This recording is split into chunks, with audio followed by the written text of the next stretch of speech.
Welcome to Catalyze. I'm your host, Olu Kopano from the class of 26. I have with me today Kemp Gouldin from the class of 02. Kemp is the founder of Because Baseball, a nonprofit that uses baseball as a bridge for cross-cultural connection and community building in Egypt and beyond. Kemp shares about the origins of Because Baseball, its impact in Egyptian schools, orphanages, and community partners, and how Morehead-Cain Scholars and Alumni have supported the organization.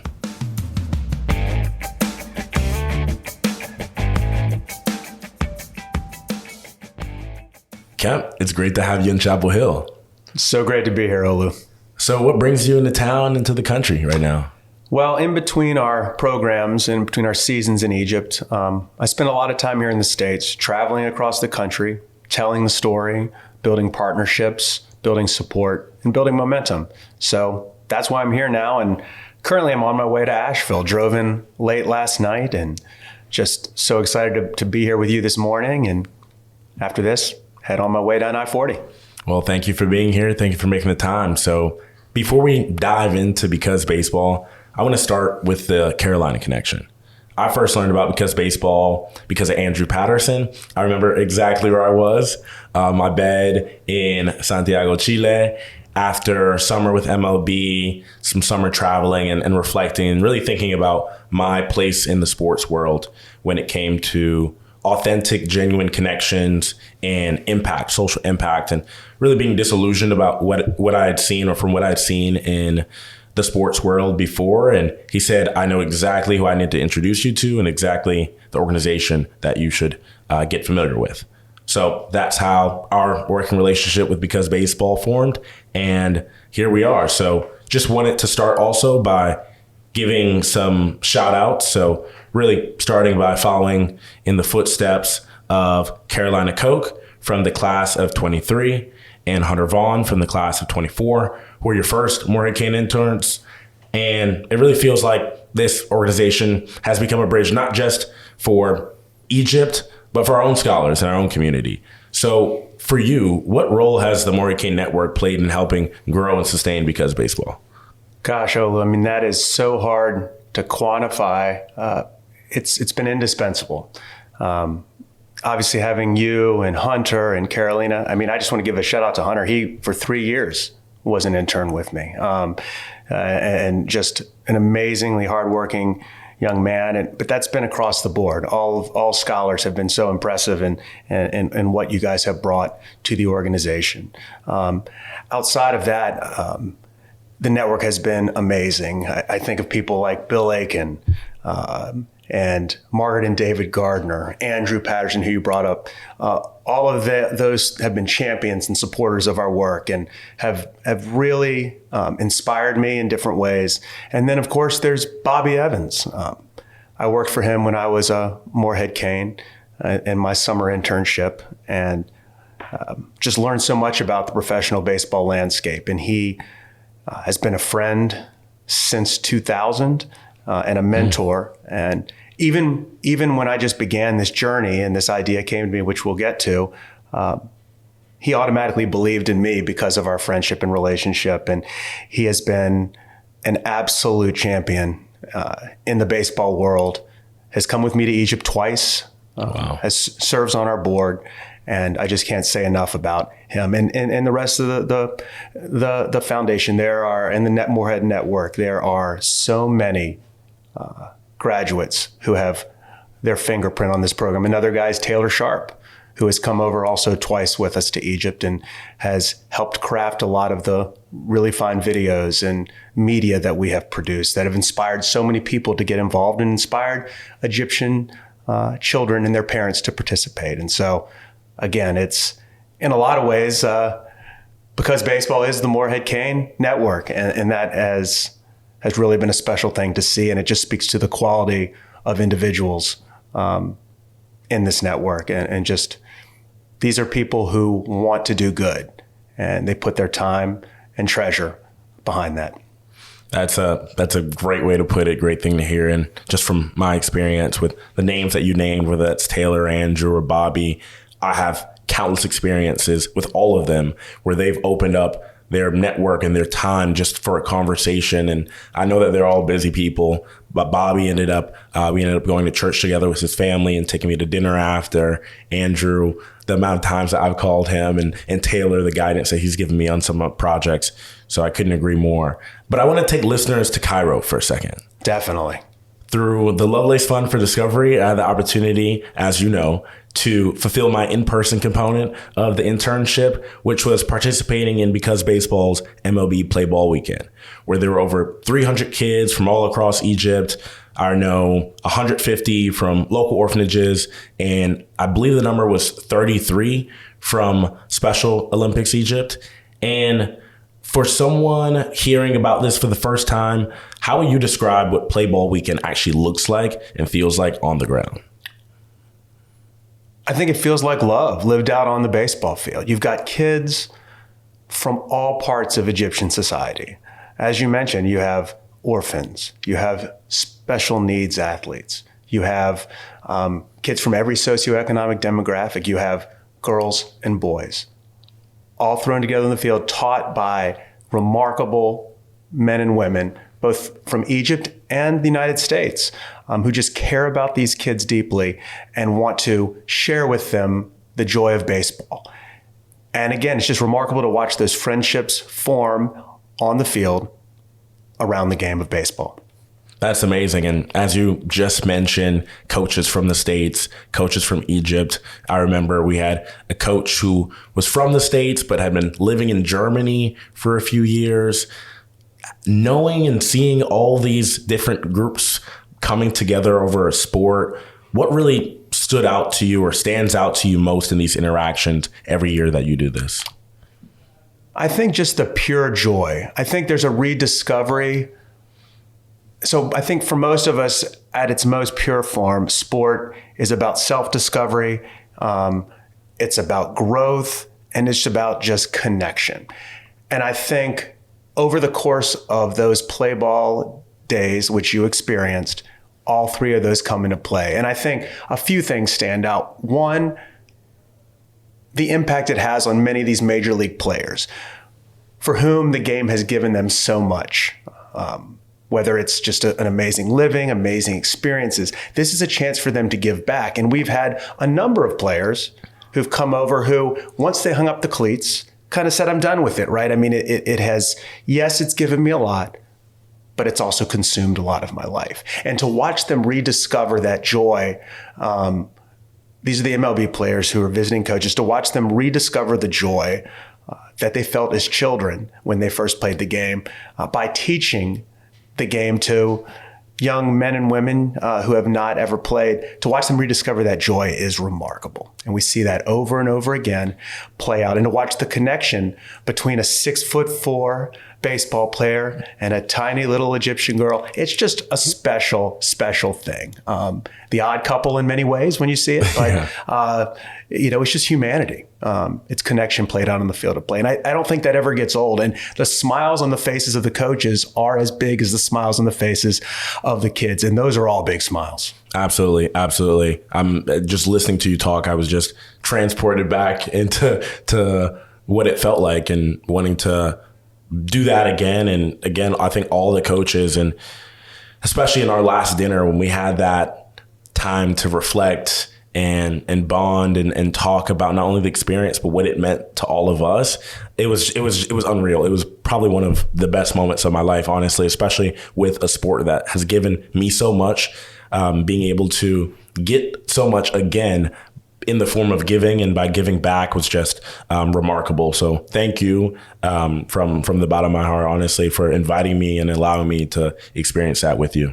Well, you are an amazing coach, and those kids were blessed to have you. And I think you've brought up a really significant point.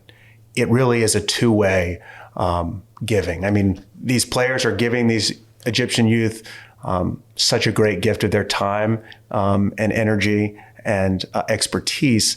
But like you said, I mean, the joy that these players, these coaches like you get back is immeasurable. Mm-hmm. And I think that is another thing that continues to gratify, I think, as I watch. I had never really anticipated that two-way exchange, but it is of joy. But it really is happening, and I'm glad, so very grateful you got to experience it firsthand. Absolutely, absolutely. So let's take a step back now. Before Because Baseball existed, what did your life and career look like? I know you graduated from Carolina as a biology major. Did you ever think you were going to pursue medicine or research? Talk to us a little bit more about that.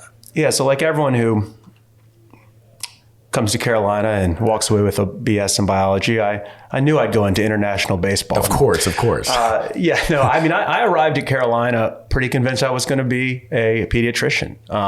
My pediatrician had a big impact on my life in terms of inspiring me and helping me sort of navigate, the fear of, I remember there are stories of my parents nurses having to hold me down when I got shot. So I went from a great fear of the doctor to a great respect. Wow. And I thought if someone could do that for me, that'd be great to do that for other kids. So I had pretty much a tunnel vision. But life, has a way of throwing curveballs and offering new experiences, which changes your worldview and your approach. And so I left Carolina, having taken the MCAT, but the travel during those Morehead-Cain years opened my eyes to a bigger world than I expected. And so I left and eventually found myself working with a group that was doing Middle East language analysis software in the Middle East. And so that was my first touch point in the Middle East, doing sales for them. And did that for a number of years until I heard a voice that said, "Bring baseball to Egypt." Had a great Field of Dreams moment, and voila, that was a certain fork in the road, and off we went on this crazy, crazy adventure. Okay, voice in the road, Field of Dreams moment. What happened? What did that really feel like? I would love to know more about that. Yeah, it was just one of those moments where, people ask me, what did the voice sound like? It's hard to remember when I think back whether it was an audible voice, whether it was just a complete, fully formed germ of an idea that popped into my head. But it was that. It was fully completed. It was simple, bring baseball to Egypt, but it's also crazy on its surface. But it made sense to me because of these disparate experiences I had had in my life. And so first I had worked in the Middle East. And so the Middle East was a region that was familiar to me. So that part of the voice made sense. During my, as I mentioned, during my junior summer, or pre-junior summer as a Morehead-Cain, I worked with Bobby in baseball. So that made sense. Now, the reality is I'd only spent 2 years in baseball, one at the lowest level as a player of T-ball as a 5-year-old, and then one as an intern at major leagues. In between, it was a grassroots thing, but still, baseball made sense to me, even in light of that perspective. And I coached a lot of youth, and I had mentored youth. So when this idea popped into my mind, it was a coherent idea that made sense of a lot of seemingly disparate parts of my life. And, I'm probably not the first person that's heard that voice or had that idea, but I might have been the person that was just crazy enough to listen. Yeah, that's incredible, because going from software sales in the Middle East and just listening to the voice, I just really want to know more about what gave you whether or not it was a courage or leap of faith to just say, I'm going to do this. This is not something that I think, I'll put off. I'll do it in 5 years. I'll do it in 10 years. Or if the situation works out right. Why did you end up saying, I'm going to leave what I have that's a path that I'm started to build a foundation for behind, to follow a voice in my head with nothing besides the voice and a year or two of baseball, T-ball, and MLB intern experience? Naivete? No, I joke, but I'm sure there was naivete in there. I think anytime you embark on something hard and something new, there has to be a level of unrealistic hope, unrealistic faith. So I think that was part of it. But I also look back to my Morehead-Cain experience. Each of those summers And I think this is where one of the real values of the Morehead-Cain, besides this amazing network, besides the amazing education Absolutely. at UNC Chapel Hill, is these summer experiences and the Lovelace Fund. Absolutely. These experiences you guys now have that we didn't have, and because I am an older alum now, build confidence, right? I had never been on a plane when I graduated high school, but I had to get on one to go to Outward Bound. And each summer, I had plane flights that took me further and further afield from the East Coast life I had known up to that point. And each of those steps, each of those iterative steps gave me more confidence and more vision for what my life, what the world was like and what my life in that world could look like. So I think with those experiences and having sort of a change in mindset that this kind of a program, the Morehead-Cain, gives scholars, I think that also gave me confidence that, yeah, even though this is crazy, there are people within this network that have also executed crazy ideas and have executed them to real success. So I think, again, earlier you asked me about the Morehead-Cain. Its role in this has been immeasurably positive. That's extremely inspiring and giving me the confidence already for whenever whenever I know it's time to take that leap of faith as well, that not only should I feel prepared and ready for it, but to know that I'll have a community and family that's here to back me up and support me as well. So that's great to hear. Taking it back to Egypt for a second and into the early stages, when you first introduced the idea of baseball in Egypt, I imagine there was some skepticism. I imagine there was some, who this random American white guy and what is he doing saying that he's going to bring baseball to Egypt? So what were those early conversations like, and how did people initially respond? I mean, the reality is, Olu, there was skepticism on both sides of the ocean. Americans would say, well, that sounds crazy. And again, many of my friends and family said the same. And guess what? They might not have been wrong. I think the general response I got from Egyptians was along the lines of, just not knowing what they didn't know.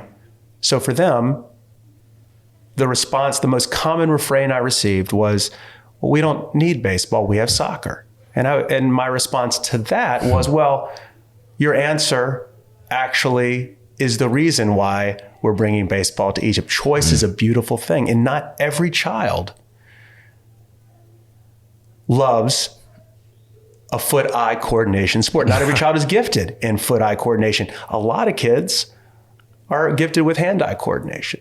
I imagine a world in which I grew up in the United States where I didn't have access to soccer. I played soccer, but let's say I only had access to baseball. I never would have discovered, never would have lived into some of my potential as a young child.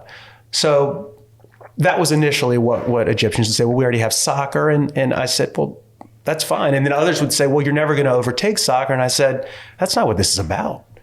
I mean, it's about giving kids the opportunity to flourish and to be the young people they're created to be. And so that has been remarkable. And guess what?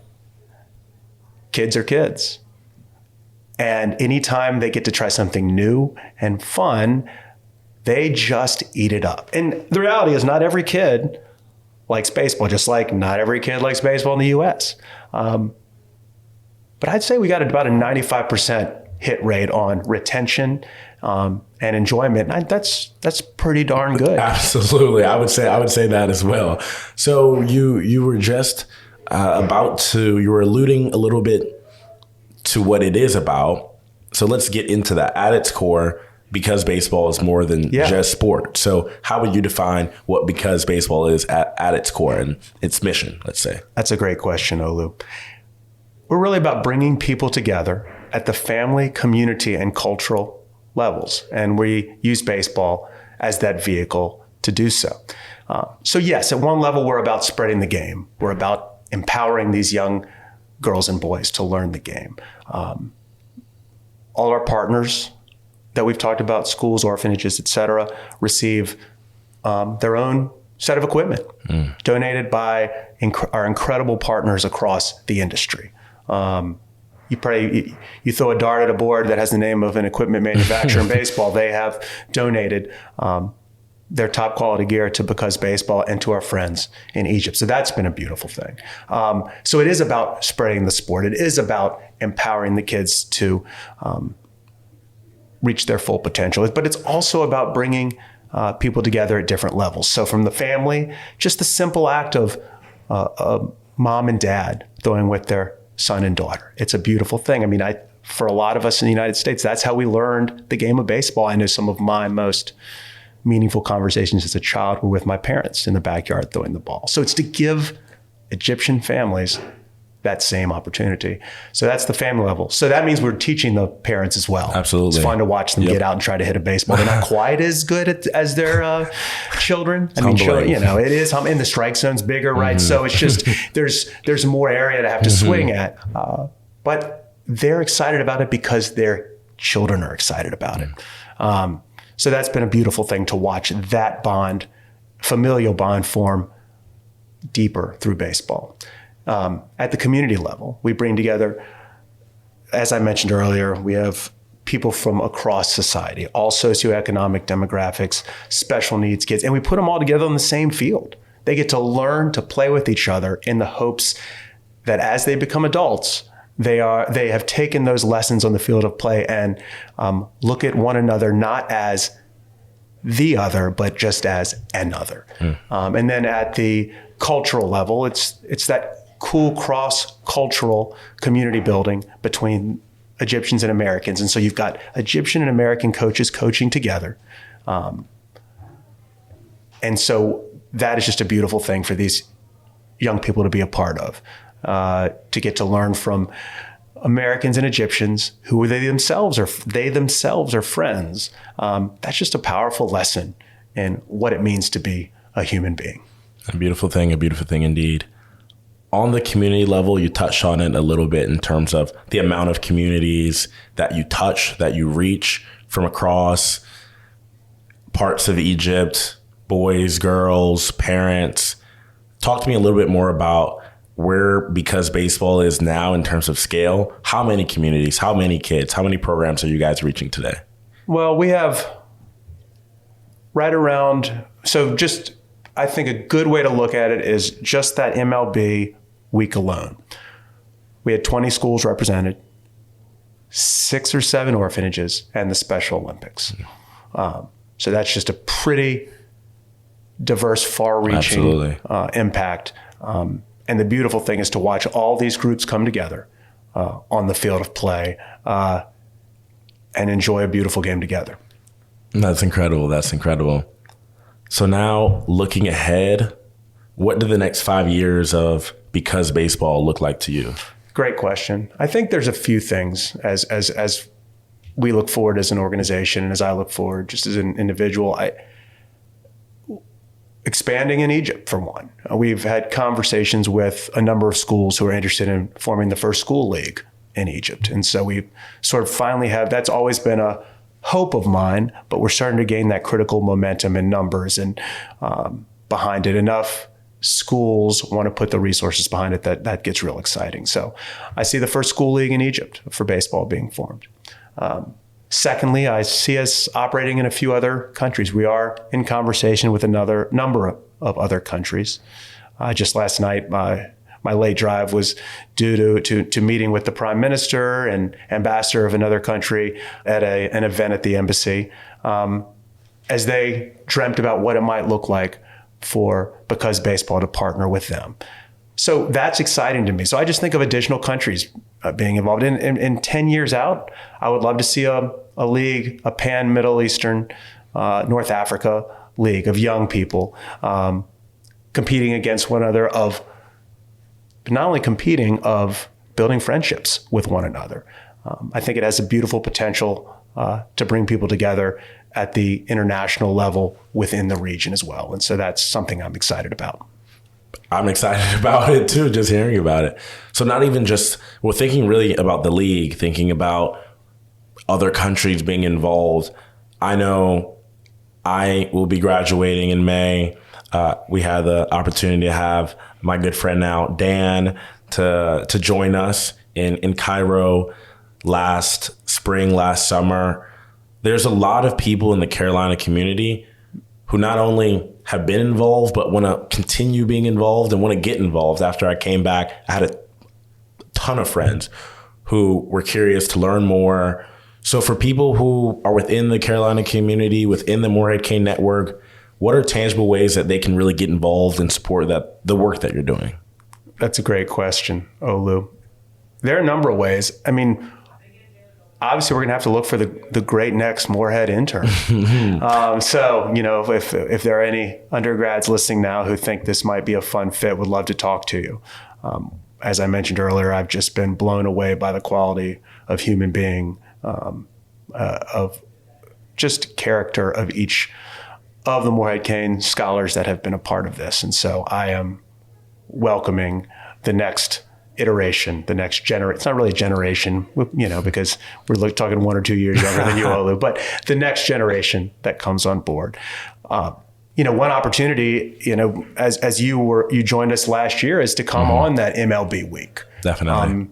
That is a delegation of approximately 20 Americans, usually with 2 to 3 MLB players that spend a week in Cairo. And this is what obviously you got to do, Olu. You get 3 days of touring the great sites of Cairo, get the cultural experience, and then you get to coach. You get to be a part of the love, spreading the joy and love of baseball to these young girls and boys in Cairo. So that's an opportunity, is to be a part of that delegation. And then, of course, helping us tell the story, whether that's maybe someone listening has a passion like Taylor does for media, for the visual media, for movies, and whatever it is. If there's a way that you'd like to be a part in that, we welcome that. And then we're always building partnerships and raising money. So that's another way that people can get involved to be a part of this. So there's numerous ways. And maybe you're also listening. You're a scholar. You're an alumni who thinks, hey, here's another idea I have, or another way to get involved that Kemp hasn't mentioned. And all ears, because as I've mentioned earlier, the Morehead-Cain network is just so amazing and has so much depth of wisdom and knowledge that it's hard to even envision the great places we can go together. This has all been fantastic, Kemp. I've enjoyed every aspect of this conversation, and I wish it could be a lot longer, but I know we're going to have to wrap it up some point soon.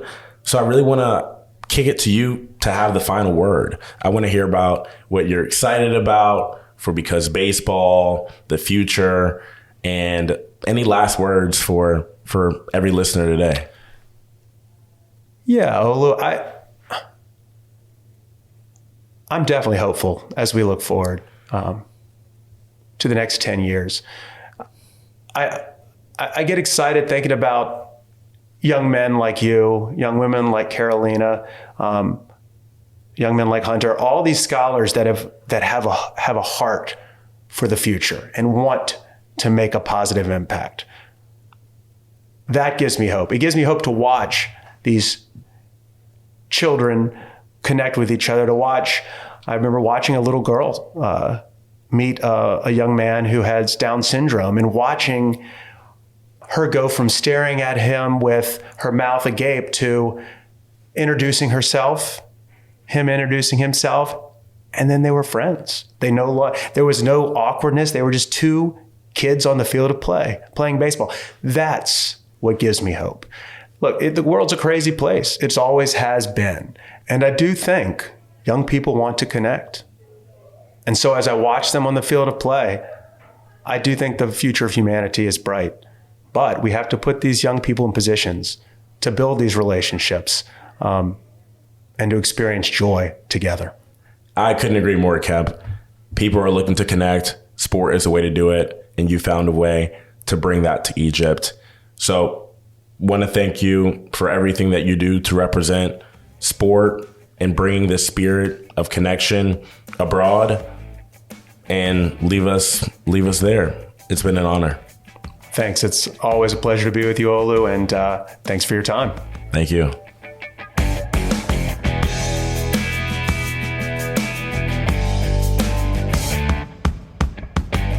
Thank you for listening to Catalyze. I'm your host, Olu Kopano from the class of 26, and that was Kemp Gouldin from the class of 02. You can let us know what you thought of this episode or who you want to hear next by emailing us at communications@moreheadcain.org or on social media @Morehead-Cain.